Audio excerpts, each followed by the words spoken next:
مهم جدا. انا عارفه ان بعد مصر للتامينات انت رحتي بنك تاني حكومي. ايوه مظبوط. لما بتوصلي لحته زي اللي حضرتك بتقوليها دلوقتي، ان عندك تيم وناجحين مع بعض ووصلتوا لمستوى كبير جدا ونجحتوا، ليه سبتيهم ورحتي البنك؟ يعني الاسباب انك بتسيبي المكان وتروحي مكان تاني. انا هقول لحضرتك على حاجه. انا قعدت اولموست 4 سنين ونص في مصر لتأمينات الحياه، برضو مش مده قليله، ولكن انا شخصيتي بتحب التحدي والتجديد. فاول ما بيجي لي opportunity، وانا مؤمنه ان الحياه فرص، حتى التحدي فرص. مش دايما الفرص بتكون لامعه على فكره. لا مش شرط. احيانا في التحدي الاول. ده هو فرصه. احيانا ان يجيلك حاجه تغير مسار طريقك، او تعملك شويه طبعا. turbulence، هي برضو فرصه. صح. فانا شفت ان دي فرصه، وبرضو كانت فرصه كبيره جدا ان انا اروح اتعلم في بنك قطاع حكومي متخصص كمان، مش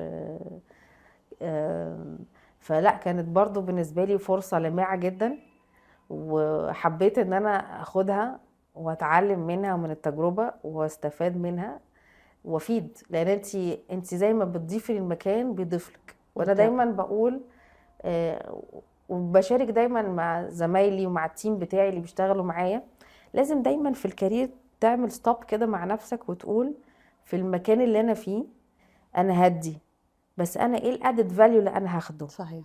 انا والحياه كلها مش بس تريننج وقاعده وكلاس روم، لا، ايه الاستفاده؟ هل انا بتحط في الشغل ده في حاجات جديده كل يوم؟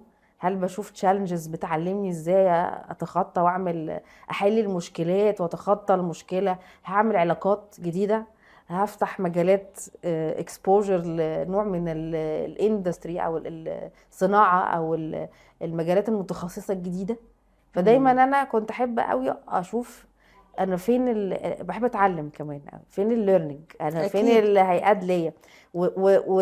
والدنيا اتغيرت. يعني الكارير جيرنيز النهارده كل ما يبقى الشخص عنده بنسميها دايفرسيفيكيشن، تنوع في الخبرات بتاعته، كل ما يبقى هو الفيجن بتاعته كقائد، او هو كشخص عنده سكيل سيت او عنده مجموعه من المهارات اقوى اكتر. واقوى. ومرنه، صح. وعنده مرونه كمان. مرونه. والعالم دلوقتي بالوضع الاقتصادي اللي احنا فيه، اللي بيواجه سواء بقى مؤسسات مصرفيه او سواء صناعه زراعه وكل المجالات، هي كلها تحديات. طبعا. المرونه كلمه مهمه جدا جدا دلوقتي في البيزنس.